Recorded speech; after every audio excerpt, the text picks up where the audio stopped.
Although autumn calls for lots of rich, vibrant color, never underestimate the power of a clean and simple palette. Today on Stamp TV, I'm going to show you a beautiful card featuring the new Grateful Heart stamp set from the Grateful Heart Stamp TV kit. Let me show you the tools and products you're going to need to do this project. First, you're going to need some brown ink, and I'm using the new Gina Designs Dark Chocolate ink. You're also going to need some 1/4-inch pop dots and a Cuttlebug folder or any kind of embossing folder. The one that I'm using is the Swiss Dot.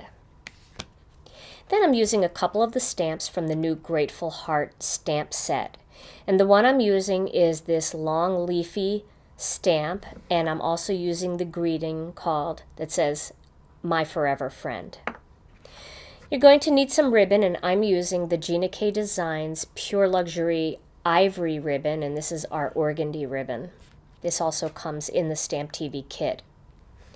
I have a variety of dies here. You can use dies, punches, or if you have an electronic cutter, you can certainly cut these shapes out very easily. I'm using 2 of the Spellbinders standard oval dies and 1 of the lacy ovals, and then I'm also using a couple of the smaller standard oval dies and 1 of the scalloped ovals. For cardstock, I'm using some of the Gina Designs Dark Chocolate cardstock and some of the Ivory cardstock. You're also going to need a Score Buddy, Score Pal, or any scoring tool, and a die cutting machine, and I'm going to be using the Cuttlebug. So to begin, I'm going to take a piece of cardstock and I'm going to stamp this leafy pattern onto it. Now I want to show you how beautifully this stamp stamps. You get such beautiful detail using our ink along with these rubber stamps. And just make sure that you ink it up real well, especially if it's the first time using the stamps out of the package. And this particular stamp set I opened new for this project, so I am going to need to ink it up just a little bit extra.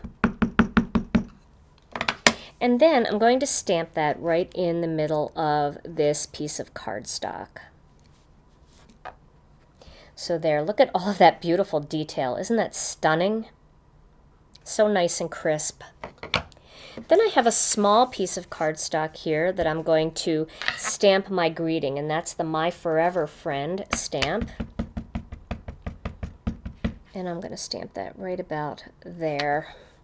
So there's my greeting and my focal image. Now I'm going to do some work with the Cuttlebug. So I'm going to start with an A and a B plate, and I'm going to emboss a piece of ivory cardstock. And this is, before I do this, I'm actually going to do one more step I want to show you. So let me move this Cuttlebug out of the way. I want to create a line here. So I'm going to grab my Score Buddy. And I'm going to place this piece of cardstock right here onto the Score Buddy, but down just a little bit from that top. And I'm going to score a line at 4.5 inches, right there. And then I'm going to score another line at 4 inches, right there. Okay, and that's going to create a divide for me. You can see those lines there. That's going to create a divide for me because I'm actually going to use the Cuttlebug folder to emboss this half and then this little piece down at the bottom, and I'm going to leave that plain. So if you need to, you can really cut those grooves nice and deep so that you can see them easily. And now you'll see how I'm going to do this. So let's go back to the Cuttlebug, because I'm going to do quite a few things on this Cuttlebug. We'll start with the A and the B plate. Let me get that into position there. And then I'm going to use that line as my guide, and I'm going to put that right up to that line on that I made using the Score Buddy. Just a little bit before it, and make sure that it's even at the top and at the bottom. So that looks pretty good to me. You can see it's right, that bottom row of dots is just right up against that line. Now I'm going to grab another B plate and I'm going to run that through.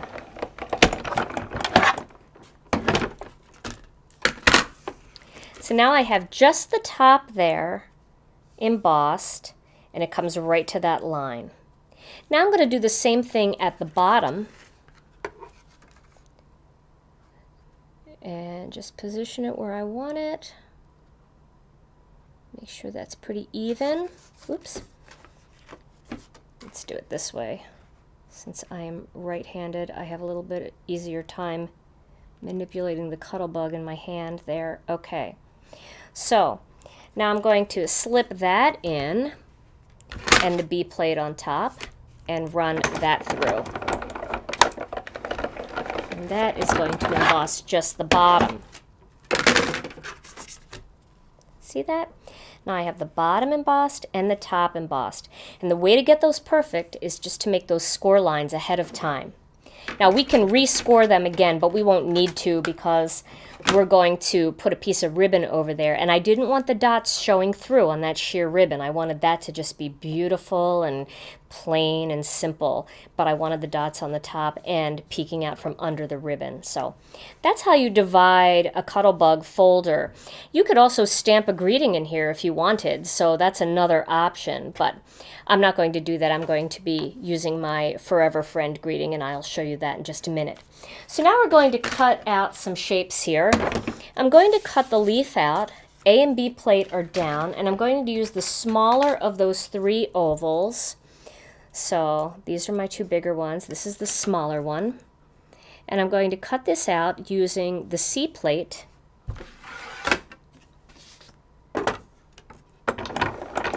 And then once that's cut out, I'm going to emboss it as well. So I'm going to flip it over and put the rubber mat on top, the other B plate, and my piece of chipboard. And again, I use chipboard because my Cuttlebug doesn't get tight enough for embossing, but you should always check yours first before you do anything like that.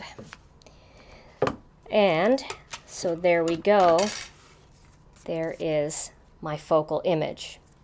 Now I need a chocolate brown one, so here is a piece of chocolate brown, and I'm going to pop that on there. That's a tight fit, but it'll work. It's a great way to use up your scraps. And we'll cut that out.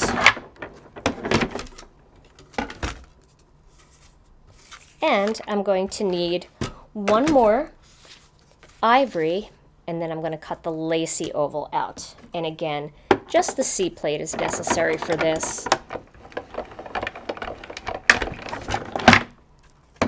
You can see how nice this pops out. Now, remember, when you're working with anything with detail, you do want to just be a little bit gentle when you're popping that out.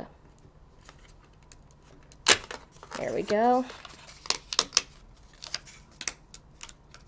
There we go. And there is my lacy oval. And so this is going to come together with the chocolate brown one, and then my focal image will be on top. So that is my mat for my focal image. Now, we need to cut out this little greeting using this small oval. So this is going to get cut out the same way with a C plate, and then this one's going to get embossed to reflect the embossing that we did on the focal image. So I'll flip that over and put the rubber mat on, a B plate, and my chipboard.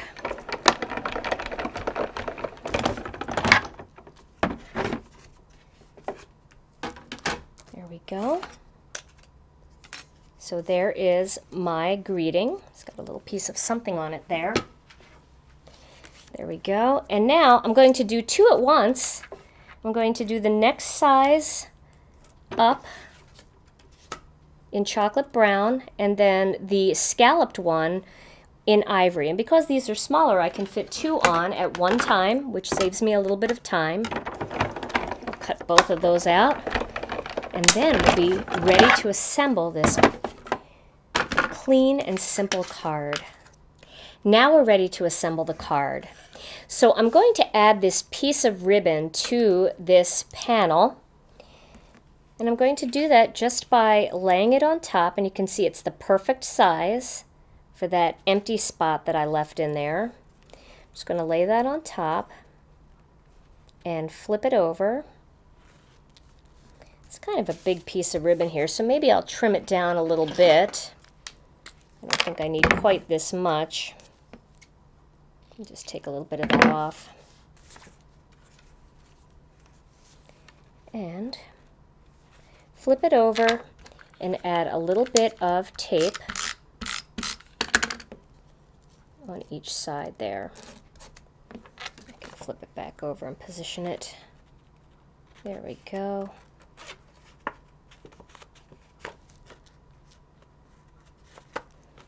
So that gives me a very elegant shimmery ribbon edge there.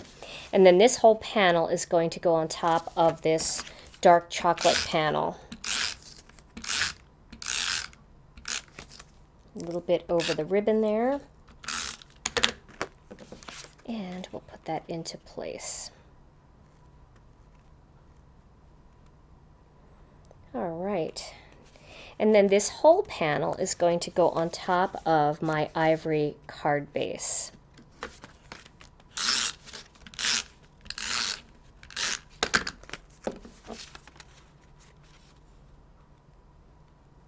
There we go. Now it's time to assemble our focal image. So the ivory focal image is going to go on top of the chocolate brown piece. Boy, I cannot get over how beautifully that stamp stamps with the ink and all of that beautiful detail. That is just so pretty. And then this is going to go on top of my lacy oval.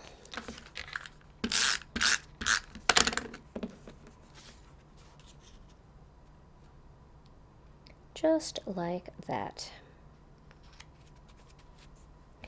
And now this whole oval will go on top, and it's going to extend a little bit outside of my framed Swiss dot piece, but that's okay. I want it to kind of come up off of the card. And I'm going to do that with some pop dots. So this isn't going to be stuck directly onto the card with tape. I'm going to do it with some pop dots here. And we're also going to adhere the focal image with pop dots. There's something about popping a piece up just gently off the card. It doesn't have to be real raised. If you want it more raised, you can go with the 1/2 inch pop dots, but these 1/4 inch pop dots give just enough lift to really create interest, and you can see the shadow behind it, which is really nice. It gives a lot of dimension to your card. So there is that piece. And then I'm going to assemble these two together. This little greeting onto my chocolate brown piece. And then the whole thing onto this little scalloped oval. That just kind of mimics that lacy oval. And then this panel is going to be popped up right here onto this piece. Now I'm only going to use pop dots on the bottom, so I'm going to use 2 there. And because the top panel is already popped up, I'm going to add a little bit of adhesive there, so that will stick to the top one. Or else it won't lay flat, it'll be sticking out weird on the top of the greeting. So we'll position that where we want it. Let's go more even in the ribbon. There we go. And press. So there is my finished card project. We all have special friends that we'll cherish for a lifetime, and the autumn holidays are the perfect time to let them know with a special Forever Friend card.